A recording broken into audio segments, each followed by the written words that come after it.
ఇతను 1909 అనుకుంటా 1909లో పుట్టాడు. పుట్టిన 3 సంవత్సరాలకే ఇతనికి ఒక రెవల్యూషన్ వచ్చిందట. మరి ఉయ్యాల్లో పడుకున్నప్పుడే 3 సంవత్సరాలకే ఒక పెద్ద రెవల్యూషన్ వచ్చిందట ఆయనకి. 3 సంవత్సరాలకి అతన్ని తీసుకెళ్ళి ఉయ్యాల్లో వేపిస్తానట. ఒక ఒక కిరణం, దేవుని రాజ్యం నుండి ఒక కాంతి కిరణం అతని మీద పడుతుందట. తల్లిదండ్రులు గుర్తించారట. ఇది నాకు రోజున ఎప్పుడో ప్రసంగం చేస్తున్నప్పుడు కూడా రే పడిందట పైనుండి. ఇంకేంటి, ఇంక ఈయన దైవాంశ సంభూతుడు అన్నట్టుగా వాళ్ళు చెబుతూ ఉంటారు.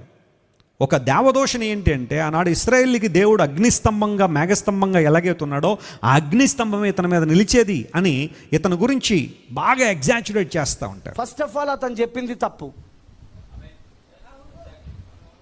3 సంవత్సరాలకు కాదు అది వచ్చింది.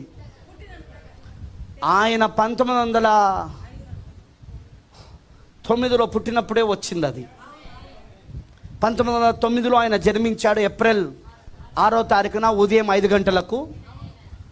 ఆ సమయంలో అగ్నిస్తంభము సుడులు తిరుక్కుంటూ, పరలోకము నుండి సుడులు తిరుక్కుంటూ ప్రవక్త విలియం బ్రెన్హామ్ గారి పైన నిలిచి ఉన్నది. ఆయన ఒక అగ్నిస్తంభం యొక్క సూచన కింద పుట్టాడు.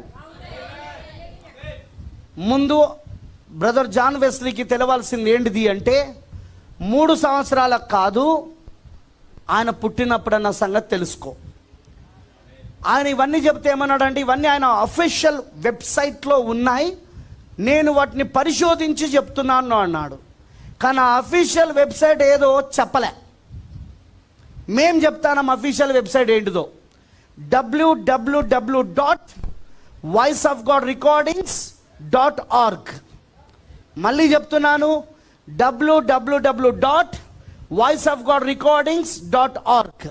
విలియం బ్రెన్హామ్ గురించి తెలుసుకోవాలనుకుంటే ఇంకొక వెబ్సైట్ కూడా ఉంది, అఫీషియల్ వెబ్సైట్. అదేంటిదంటే www.williambrenham.org. అది కూడా విలియం బ్రెన్హామ్ గారి గురించి చెప్పబడుతున్న అఫీషియల్ వెబ్సైట్.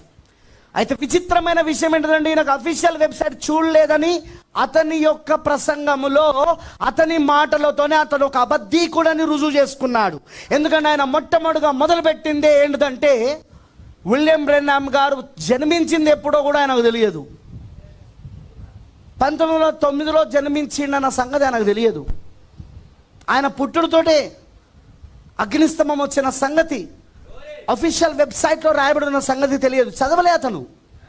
ఎవడో చెప్పింది విన్నాడు, అక్కడ నిలబడి మాట్లాడాడు. మిస్టర్ జాన్ వెస్లీ, ఈ విషయాన్ని నువ్వు తెలుసుకోవాలని నేను కోరుతాను.